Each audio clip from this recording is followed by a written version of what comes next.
Can't get enough of Team Pete? Well, you've come to the right place, as each week I interview supporters of Pete Buttigieg, former candidate for President of the United States and current Secretary of Transportation. Hear their personal stories about why they became part of Team Pete and how they started a movement. Join us as we talk Pete, politics, and anything in between. Hi, everyone. My name is Kim Ang, and I'm the host of this podcast, Talking with Team Pete. And today, my special guest is Mr. Pat Furrie. Hi, Pat. Hi. Thank you for joining me today. I'm doing well, thanks. How are you? I'm great, thanks. Good. So, can you tell us a little bit about yourself and how you got started with Team Pete? Well, let's see. About myself, my wife said if I was asked that question, I would say what I'd say to the girls, that I'm the kind of person who thinks that anything worth doing is worth overdoing. And in this case, I work at a TV station here in Orlando, Florida, and when I go to work every day, I've got a commute, so I play audiobooks in the car. This is kind of my thing. And I had been moving towards political books for a few years before 2019, and had already listened to a couple from Elizabeth Warren and I forget who all, but there was a bunch of them. But in March of 2019, I needed a new book, and I went to audible.com and looked to see what it was recommending. And there was this book I'd never heard of before, and it kind of had a friendly cover. This guy in a white shirt, and he's rolling up his sleeves, and I thought, oh, okay. And it had really good ratings, and I thought, okay, I'll give it a try. And it's this thing called Shortest Way Home, and didn't know anything else about it.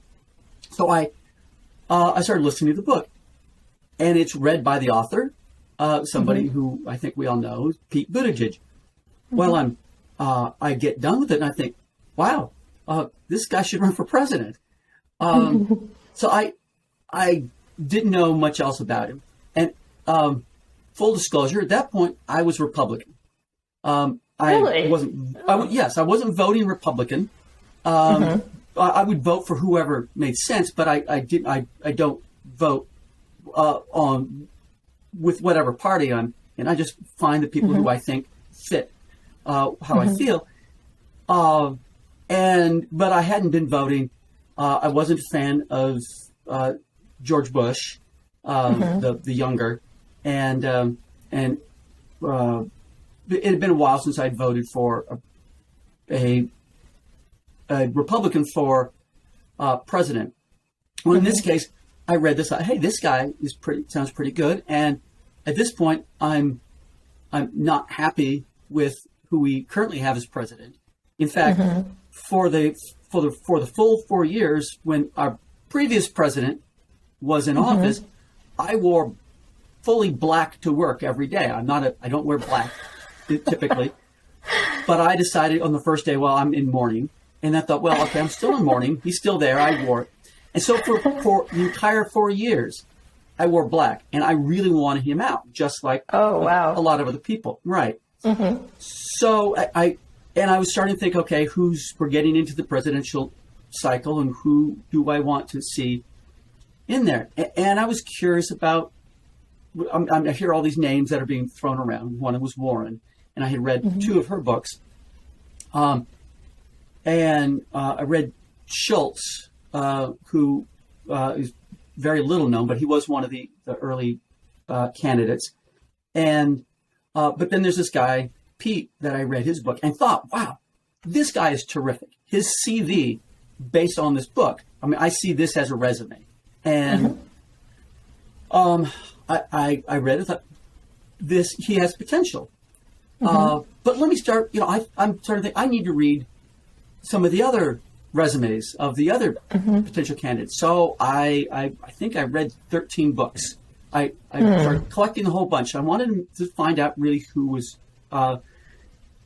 could really carry this and do what and be the kind of person I wanted to be in for president.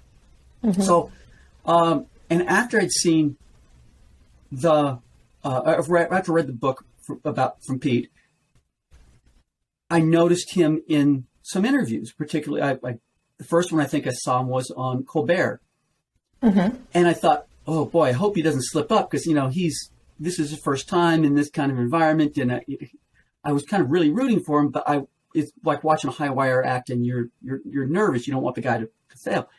And oh my God, afterwards I thought, wow, he just blew it away. He was so good. Wasn't just not failing, but he was stellar. So I'm thinking more. So I went and read his book again in between the others, because it was worth a second listen. And the more I thought about it, I kept, wow, he's good. Now, I know some other people I know, when they heard about him, they just jumped right on board. And that wasn't me. I wanted to, I was kind of being slow and being picky. Let's look at the whole field. But that was how it started.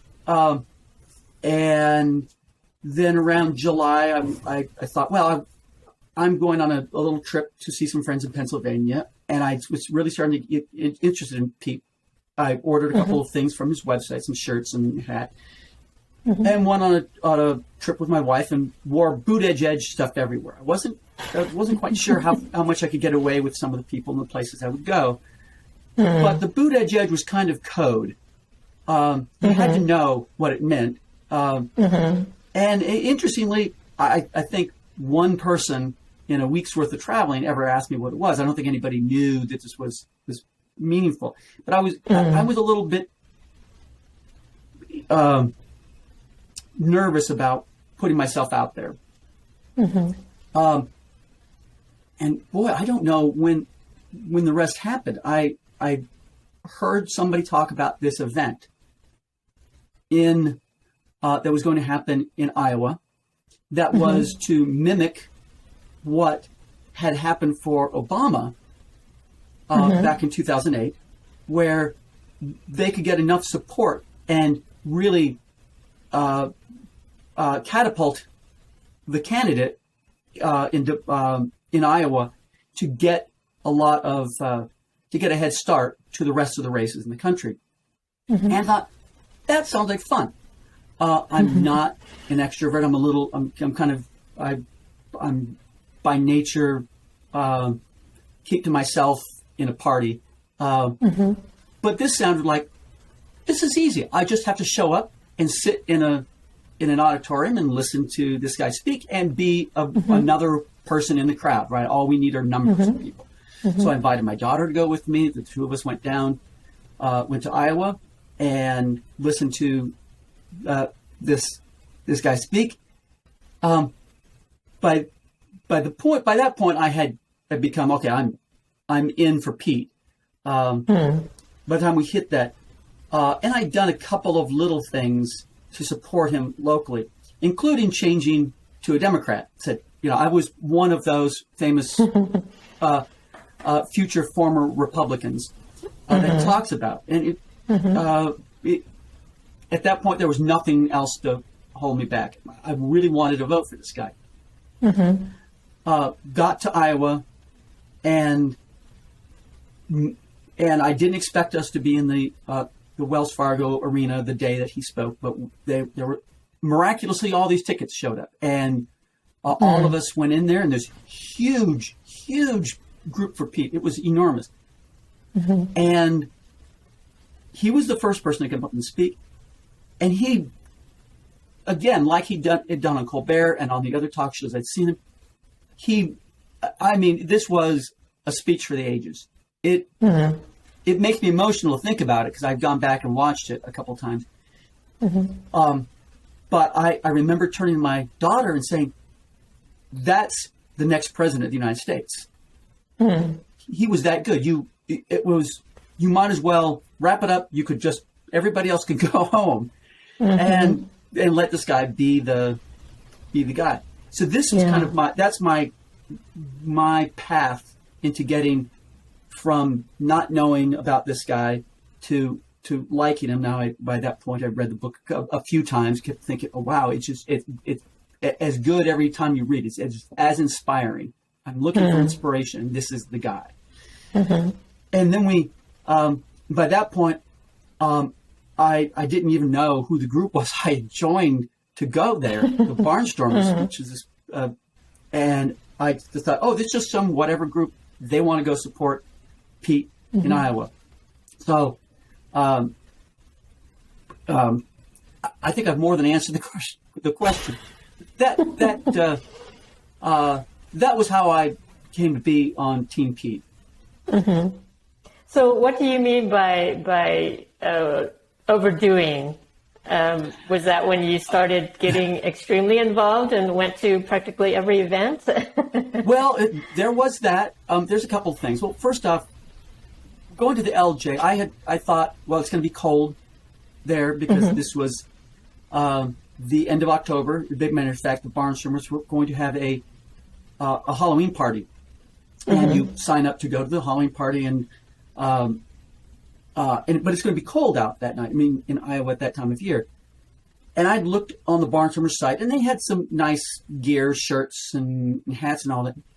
But I wanted something that was brighter. They had a dark blue hat and a beanie, and I said, I wanted something that was brighter. I wanted something that kind of said, that was more iconic of the colors for Pete, like this gold colored that he had in his campaign. And his logo, I want as big as I could make it. Just say Pete on there. I want as big. So I went ahead and ordered. I thought, I don't know if I can get anybody to buy one. I wanted one for myself. That's really all I wanted. But I thought if I buy enough, the cost comes down, and maybe I can sell them when I get there. I don't want to make any money. I'm really not trying to profit from them because I ended up getting. I took a little bit of a loss, a couple cents per hat on these things. But I ordered a bunch of them from a place and picked them up in Des Moines, and they sold like there was no tomorrow. They just sold out. But this was a case of me wanting one thing and then buying 50. So it was do 50 times that. To my wife, I told her, hey, this is part of the rules of the road. This is the boldness part, which I kept falling back on. This is boldness, honey. This is what we're going to do. We're going to be bold. Right. And another case was the next big event I did, the Barnstormers for Pete, was going to New Hampshire. They were going to go there and do a service event, which was and be there in Pete's name for this 4K walk run event in Manchester, where it was supporting animal shelter there. So we were team Buddy and Truman, I think is what it was. So Pete's dogs. And but the theme of the walk run race, which is held, it's not done for Pete, but it's done for some other group locally, is the ugly sweater contest, ugly sweater race. So all the Pete people were encouraged to make their own ugly sweaters and wear them and go there and do this thing. And I thought, well, if I'm going to do this, let's really do it. And the Barnstormers then ended having a contest of who had the best ugly sweater. It's kind of a backhanded compliment, I think. But I ended up making this horrendous sweater with lights on the back that lit up in the shape of a Christmas tree, and the rules of the road written underneath them, and this ugly stuff in front. And then I had my Pete tie on, and all. I did end up winning. Oh. Again, it was sort of like you win for being the worst, right? And you have to take the wins that you get. Yeah. But it was, again, going, if you're going to do something, you overdo it. And the next thing was I decided, hey, I could get a bumper sticker for my car, and I still do, matter of fact, on the back of my little white Honda Fit, which is for Pete. Because it's about that big, and that's not good. I like to do artwork that's big, that it really fills the space. So I went and got his logo and made it up as a card magnet as big as I could fit on the side of the car without it falling off. And I didn't want just a little one like a sheet of paper. I wanted something that was as big as I could fit on the side of the car with just Pete on it, with his bridge logo, and did that. And it stood out. You could read this from like a mile away. Yes, but again, you can. it's another case of overdoing it. It's the boldness part of it, right? We're going to be, this is part of the rules. We're going to be, this is excellence, right? This is boldness. And this was really proclaiming that, you're part of Team Pete. The downside is it said Pete without anything else that gave you any context. So somebody didn't know who Pete was. It didn't resonate, but they wondered who's this. But for the people who did resonate for were the other Pete people. Anywhere I took the car, they all seemed to, they said, hey, wow, that's so cool. We love it, because they all love Pete. This seemed to be a representation of him in car form. And people were getting their pictures with the car. But they didn't care about me, which is fine. It's not about me. But the car became a symbol for this. We even, my wife took the car up to Jacksonville, where Pete's mom, Ann, was going to be, and talking to some of the campaign workers there.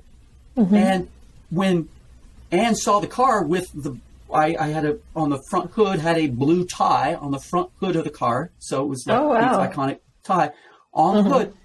And the Pete on the side, she saw that and thought, oh, I love the tie. Oh, and she had to go out and get her picture taken with the car. So, that's cute. And yes, it was cute. But it then got me to thinking, when we got to caucus time in Iowa, I thought the Barnstormers were going to, again, go back to Des Moines. And originally they had talked about doing a shuttle service for getting people to the caucus locations. And if somebody had a car, that would be great. And so I had planned on, before the fact, bringing my car. I would drive it up from Florida. They did change that plan and went away from that. But I thought, you know what? I'm going to drive. Heck with it. I'm going to drive my my little billboard to Des Moines and show us, so everybody between Florida and Des Moines will see it. And when I drive around, and made sure I did a lot of driving around Des Moines, so this Pete billboard just drove everywhere that I was. And all the people I would run into, the people who were on Team Pete, they would see it. Oh, I want to get a picture with the car, which is great. I piles of pictures, these people getting their pictures with the car. But again, it was another case of, if you're going to do it, anything worth doing is worth overdoing. So, yeah, and I guess it was dubbed the Pete Mobile, right? And so people were. I don't want to take that moniker away from other people who had their own Pete Mobiles. I mean, there were first off, there was official Pete Mobile, which was a big van like light blue. Was it the bus? And it wasn't a bus. It was a big. It looked like a big ice cream truck. Okay, but it was painted blue and had their logo and said Pete Mobile, and they had a window on the side where they would sell Pete merchandise, so you could buy hats and shirts and all this, and it would show up at a number of events. In fact, at the LJ in Des Moines, it had shown up. It was at the Halloween event, the Halloween party the Barnstormers threw. So it was out there, and they were selling stuff to all the Barnstormers. And it was also at one of the other Barnstormers events for the caucus. And I saw it a couple different places around. I do have a picture with myself, myself, my Pete Mobile, and Jacob King, who's a good friend of mine who I met through Barnstormers. He's got his little blue Fiat there, and they're nose to nose with the Pete Mobile in the background. So we've got all three in the picture. And everybody had their own take on it. But a lot of people that I knew would talk about my Pete Mobile with the big Pete magnet on it. So again, if the further away you can see the Pete's logo, the better I thought it was for for just getting his name right, his name out there. So people would wonder, ask, what is Pete? Who is Pete? Or make all the people who are on the Pete group feel better about this, right? No, we're not going to hide from being a Pete lover. And they saw we are. We all love Pete. And this was another way of showing it. Yeah, I loved it. I was like, wow, that looks like one of those race cars with all of their sponsors on the side. And like, wow, you can see that a mile away. So great. Speaking of that, I did end up going ahead and saying, hey, because all the events we were going to, I felt like I wanted to be proud about going to the LJ, going to the caucus, going to Reno and New Hampshire and South Carolina. And I started to make smaller round magnets, which were themed for each event. And then I would hand out to different people who were there. I would make a bunch of them and say, here, you were at this event, you get one because you were there. And you can now have that. And I had them on the side of the car, kind of like mission badge, like a mission patch. If you're an astronaut, you have that saying, hey, I was on this shuttle flight or on Apollo. You had this. So this was now a mission badge for that particular Pete event. And so there was this, anything I could do to increase the amount of pride people felt about each event they were at and bolster their, it's part of the teamwork, part of Rules of the Road. Yeah, definitely. So did you have a lot of people asking you what that was? Like who was Pete or? Thinking back on it, I had some people who knew who it was, and they said, one funny story is we took the car to do some canvassing work up in South Carolina, and I pulled into a TV station so I could. It was another TV station of somebody I know who worked at, so I was going to go get a tour. And we were driving in the parking lot looking for a place to park, and one security guard stopped us and trying to help us send us to the right spot. He thought the Pete was the name of a taxi cab company. So he saw that and assumed this was a cab, and that was just a logo for the cab company. And he was like, no, he's a candidate running for president, and maybe you would consider voting for him. This was, every time you have an opportunity, you should be talking to people about the candidate that you're interested in, and you look at it as an opportunity. That's what we did. So you told him about Pete, and what did he even know who it was? I don't think he did. Come to think of it, but I don't want to be judgmental about, we want another rule of the road, which is respect, right? We want to make sure that we're respecting the people. They may not be into politics. They may, that may just not be their cup of tea. But if I can come off as respectful, and I can come off as being happy and sincere and truly engaged with this candidate, and I can explain this to this person who isn't, that you have, it does two things. One is I might get a convert. He might say, oh, I'll look into this guy. And when he hears about him, he'll have his name recognition. The other part, for me, no matter what you do, it helps me be better prepared for the next person I come to. This is practice. And there's a certain amount of joy, right, in getting to do that and make people feel, I don't want to use, I'll say enlightened about your particular candidate. This isn't a conversion. This isn't a religious. We're not doing something that's religious. We're doing something that is a public service. We're helping let people know. It's like a public service announcement. The more you know, right? Yeah, just getting his name out there, even if they don't even know who it is or what it's about. At least, the same thing with doing work at the farmer's market, for example. Like people come by and say, "Oh, who's this guy? What's he running for?" And so you have the opportunity to share about him and get people to, actually consider him. So yeah, any opportunity. Right. I can say I didn't do any farmers markets, but the first event I did do was here in Florida, down at Disney. They had a Democratic meeting for the state, and all the candidates for president were a lot of them were hosting their own tables to hand out literature. And I hadn't done anything. I mean, I hadn't done any of the Barnstormer stuff. I didn't know what was going on. I was still a Republican the day I did this. I went down there with my wife, and we signed up with a local Pete group and said, okay, we'll sit at the table because you're looking for people to sit here. And we had a cardboard Pete. Which people would come by with people who knew who he was.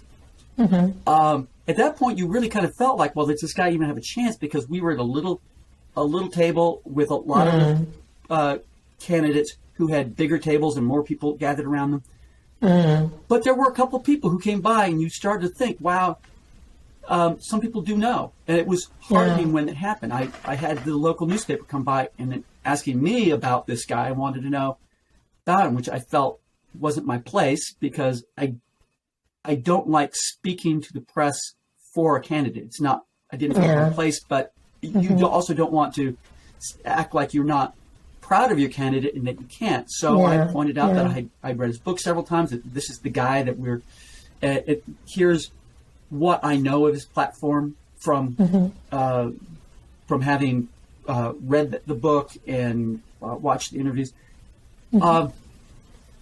And that was, after that, unnerving for an introvert. That was not not what I want to do.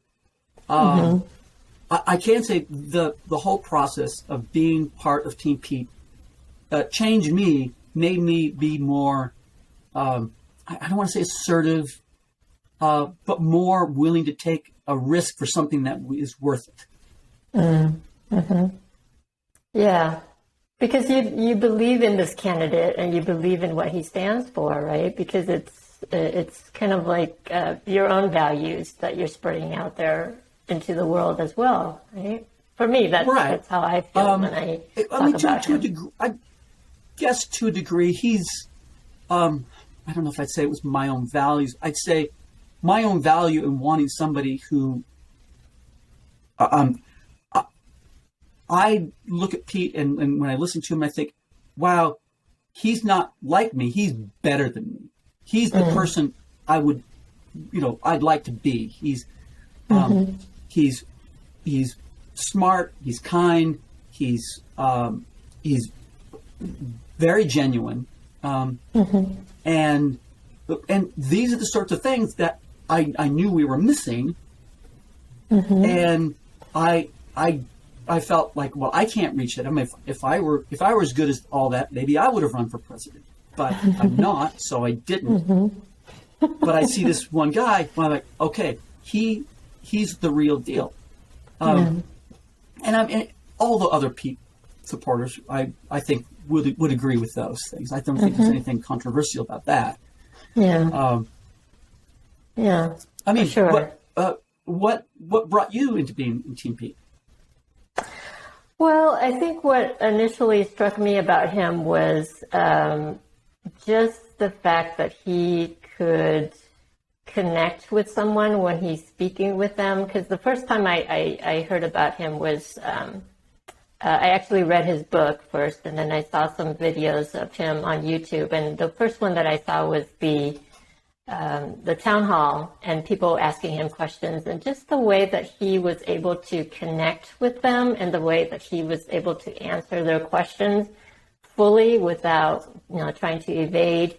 And just felt so real and authentic and came from the heart. And I think for me, the authenticity is what just radiates, and I connected with that. And I want somebody who's authentic, who isn't trying to prove that there's somebody that they're not.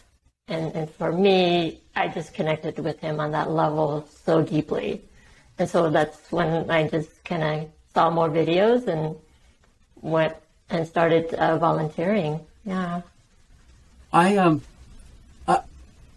like you do with some people, you wonder about what your elevator pitch would be. If you had a moment you're stuck in an elevator with somebody, what would you say to them if you're given that chance? So I wondered about it, and one thing I hate is asking the same question that everybody else has asked. Okay, I mean, okay, it becomes trite, and there's no original thought given to the question. So I wondered, what question could I ask him that would be impressive and would really be on subject for him, something that I cared about. So after a lot of thinking, I came up with a question. And I thought, well, if I ever have a chance to ask him, I don't want to waste his time because, really, he's somebody whose time is very valuable. I want him to get elected, and I don't want it yabbering with me. Well, when I was in Iowa for the caucus, and we had been canvassing, I was canvassing out with one of the other barnstormers, Kristen, and she had met him before, and we had heard that he was going to be back at one of the campaign offices later that day. So we made sure we were back in the campaign office about when that was to happen. When we got back, the place was flooded with people, and they're all waiting because they'd all heard the same thing we had. Well, Pete did show up, and then a queue formed for people to go up and talk to him for a moment and get your picture taken with him. I didn't want to do that because I felt like it was just wrong of me to take advantage of Pete that way. But Kristen was saying, Pat, you haven't seen him. You got to get up there. You got to get your picture taken. Okay, finally, I succumbed to peer pressure. And I got in line, it was right behind Laura Cato, and she went up and she asked her question. I do remember her back was to me. Pete was facing towards me when she talked to him.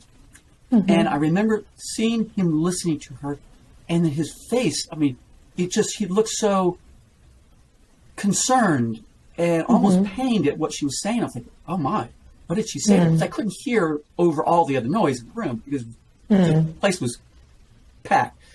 So then since she went on, I had my opportunity, gave my phone to their staffer who would take some pictures. And I had my opportunity. This is my 2 seconds, of fame. I had my question down to 2 words. And I said to him, ranked choice? And I formed it like a question. And he looked at me a little quizzically because I think he was looking for more words. And he said, are you asking me if I think it's a good idea? And I nodded like a bobblehead. And he said, yeah, I think it's a pretty good idea. And then he kind of looked for a second like he was thinking. And then he said, in fact, isn't that what we're doing today? Referring to the caucus. And at that point, I knew this guy knew what I meant when I said ranked choice. You could say that to a lot of other people. We would have no clue. Two is that he did like it, which I thought was a good sign that he appreciated the concept. But most importantly, he could take that concept and then understand it well enough to see that it connected with what was happening at that moment. This was like the extra credit. And I think that everything everybody had told me about him being a fantastic listener and all the things you see when you see him in an interview where he can come up with a great answer on the spot that is authentic, as you said. That was what I experienced in that brief moment. Yeah. And I did get a chance to ask Laura afterwards what she had asked, and she had asked him about her son, or told him about her son being in the military. She wanted wanted Pete to be his commander in chief because she feared for her son's safety under the existing administration, and that was why Pete looked concerned and caring. And I thought, wow, I mean, it was so obvious, it was so authentic and so real. He really empathized, and you want a commander in chief who can empathize. Having been in the military, I can appreciate that he's coming to that from a real place. Yeah, I mean, what you described there is exactly kind of how I experienced meeting him for the first time, because that's where I went to this fundraiser in Los Angeles where I wanted the opportunity to just meet him face to face, shake his hand, because that was how strongly I felt. Like I thought, I have to meet this guy. I have to shake his hand and tell him how wonderful he is. And so at that event, right after I met him, I kind of stepped to the side, and then I was just kind of, just watching him and meeting all the people from behind me that were in line. And I just thought, just looking at him and the way that he interacted with other people was so amazing. It's like, yeah, he's so focused on you that nothing else around him matters except you. And the genuineness on his face when he's talking, you can just feel how authentic he is. And I just stood there and I just smiled and it, I've never felt this way about a politician before. And he is just so incredibly amazing that it just makes my heart so happy just watching him. I mean, I could stand there and watch him all day. When I went to the LJ, and I didn't know anybody, I didn't know any of the Barnstormers, any of those other supporters before I went, but in the hotel lobby where I was selling some of my new Pete beanies there, I met a couple of people from Colorado, and one of them is Julia Johns, and she was the person who had won the contest for if you gave some money in support of Pete's campaign, it would go into a raffle, and somebody would be selected, and they and somebody else would get to go out to, I think it was in Chicago, for a where Pete was going to be speaking. I think it was a debate actually, and they would get to have some time with him one-on-one. And she was the one who won. So she had said she'd gone there with her mother, and they got whisked away to Pete's hotel room. So Pete and Chasten were talking to Julia and her mom. And the one thing I took away from the story that Julia said about it was that how she described Pete is listening personified. And this was the first time I'd heard about his supernatural ability to really listen.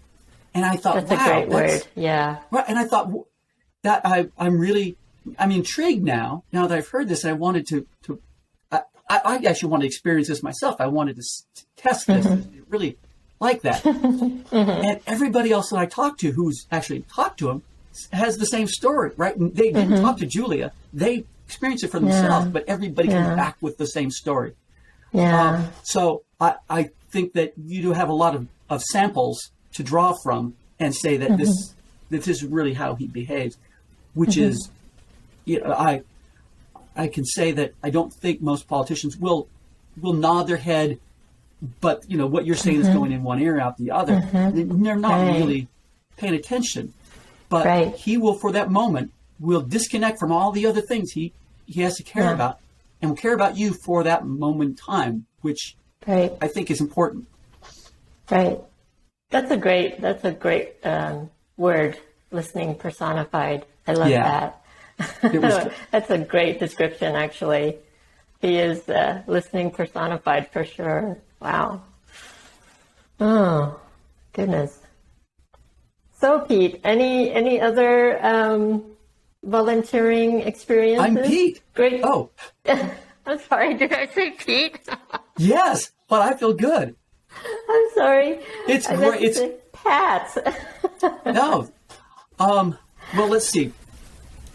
Oh boy! I mean, there were so many stories of what happened on the road, but the meeting Pete and understanding about his capacity to listen was, to me, the one that I would really want to tell everybody. A lot of the other things are just little snippets of trivia from the travels, but that one really meant something to me. And I'm glad I had my Meet Pete story. I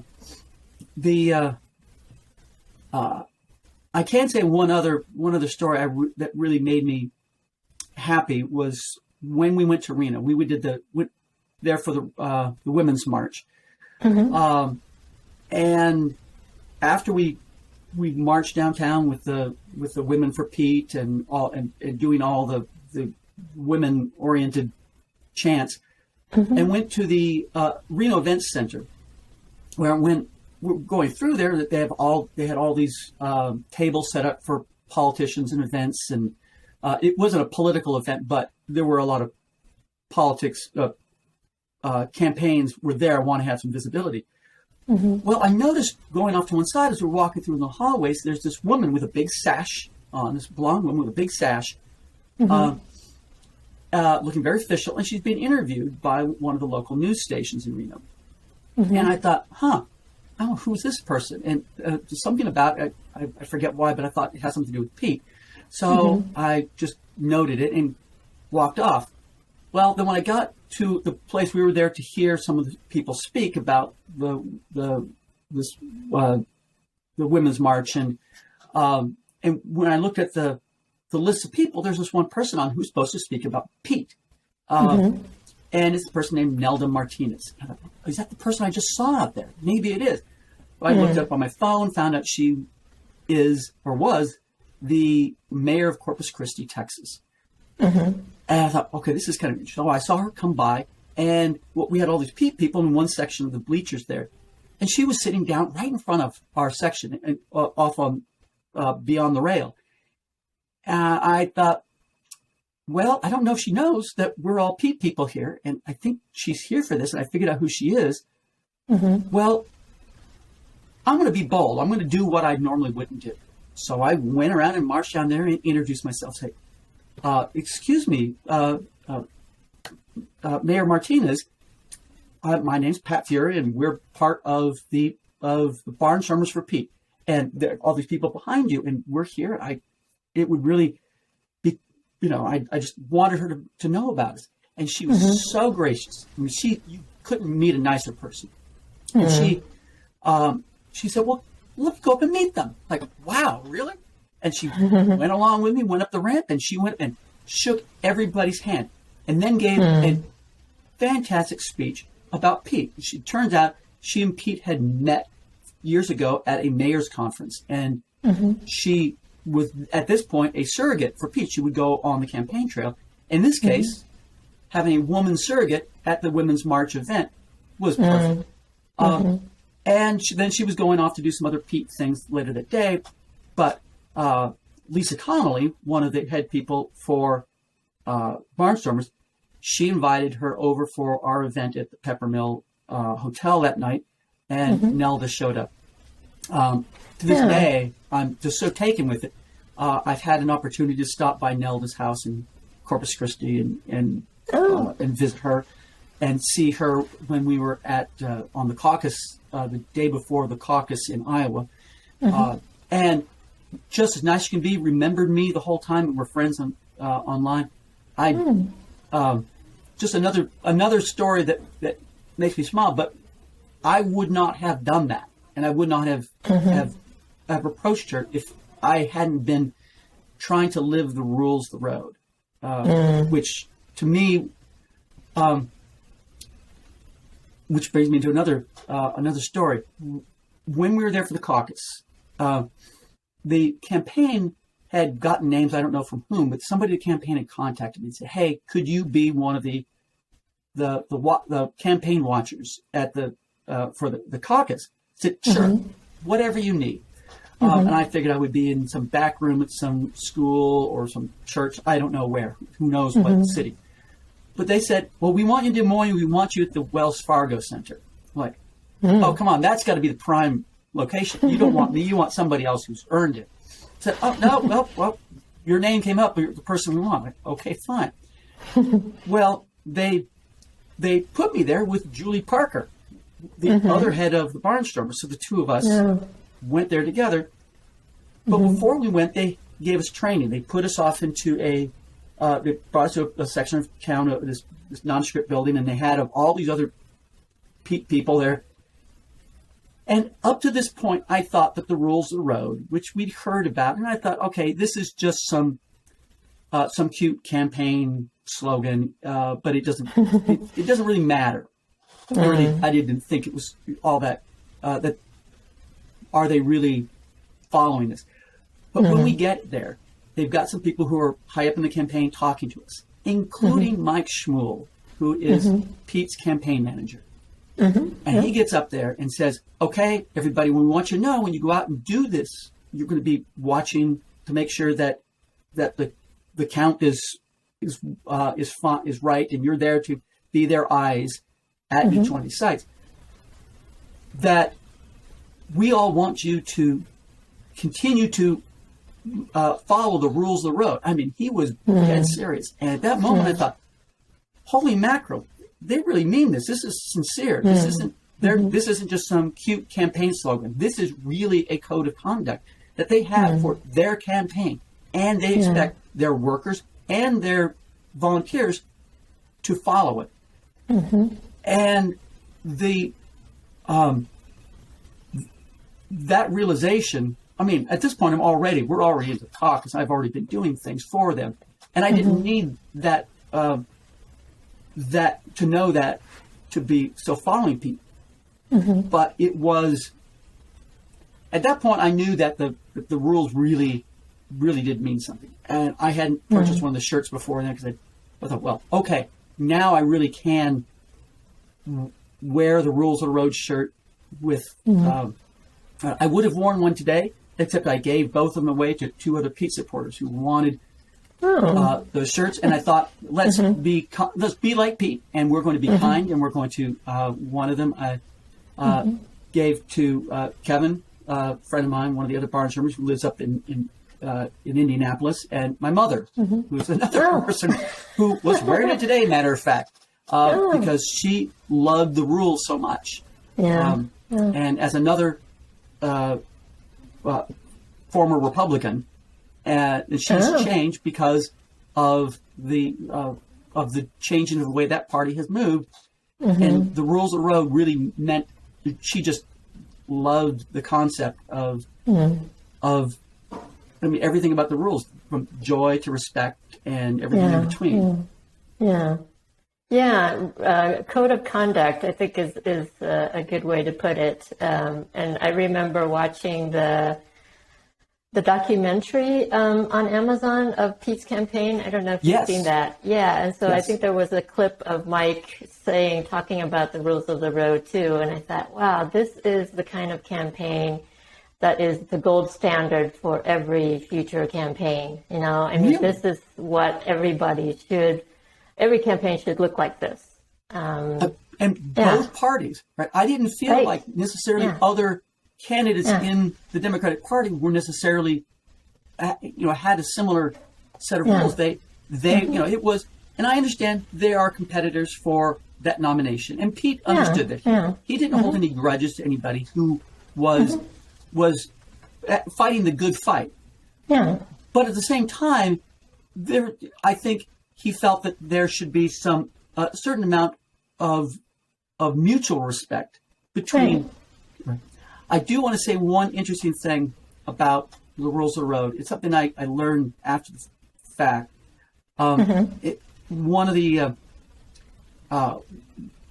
other campaign workers up in Greenville, he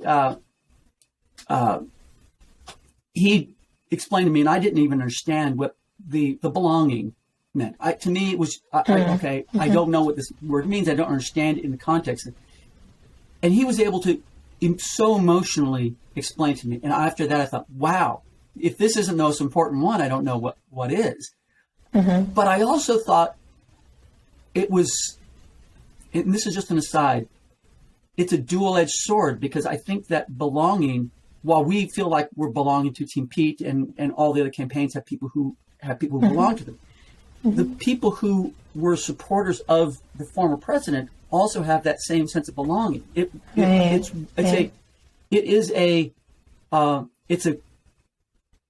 an attribute that has the ability to work for both sides. It's not. I mean, truth isn't on both sides. I can tell you that. Respect isn't. A lot of the other, but belonging is why a lot of people connect to the campaigns.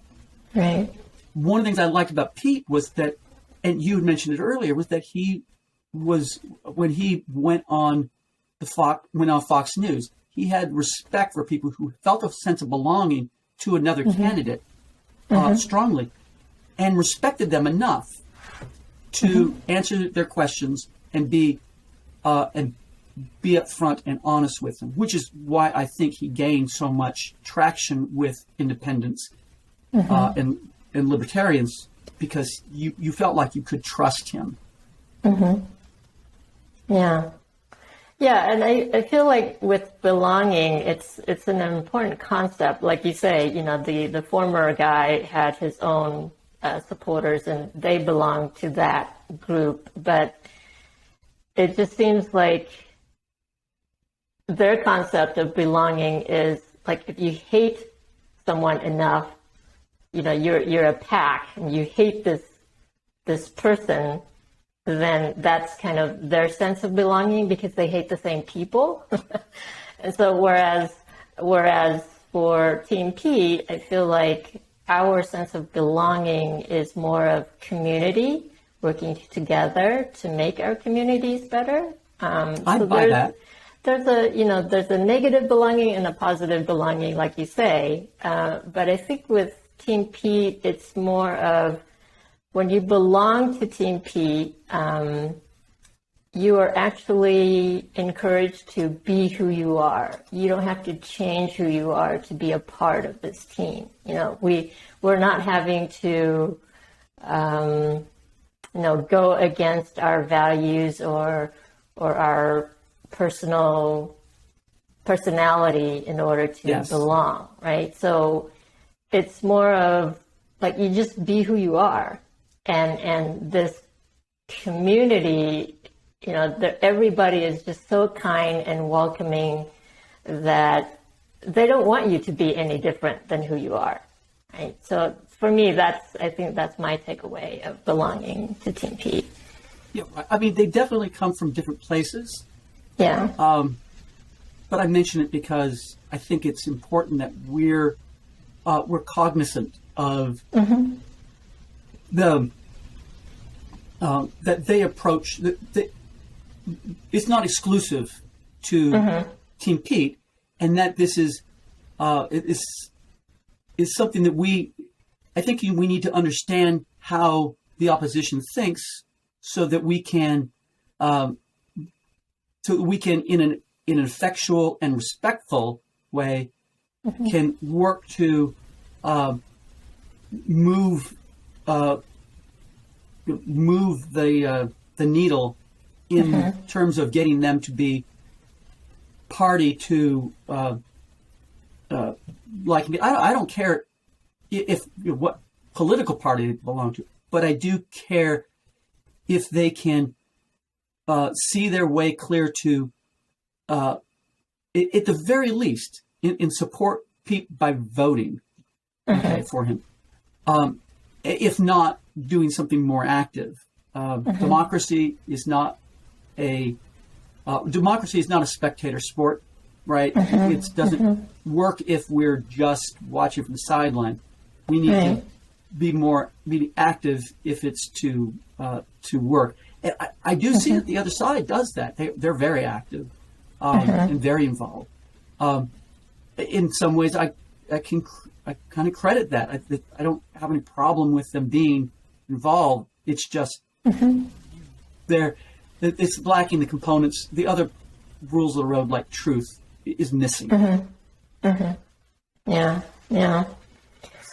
I feel like there's a lot of misconceptions about Pete out there, and so that's why I feel like doing this podcast is great, because there's people who have volunteered for his campaign that are out there trying to spread the truth about him and why we believe in him so much.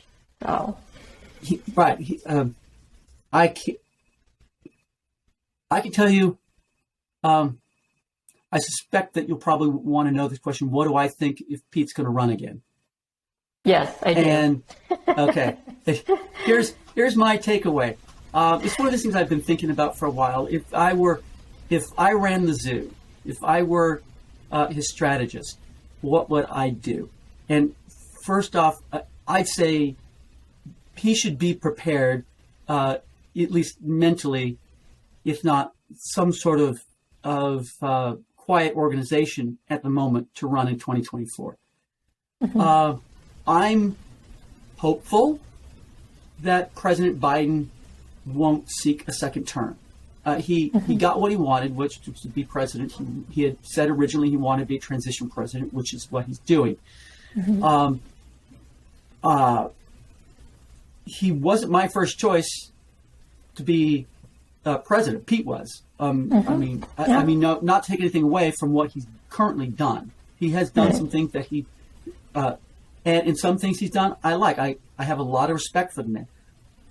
But he wasn't my first choice. I think Pete would have been, still would have been the better choice. And I don't think he would have a problem with me being respectful and saying that, which is what I'm doing. I do wonder if he doesn't run, if Vice President Harris will run. I suspect that she would, but I'm concerned about whether how far she would get. She didn't.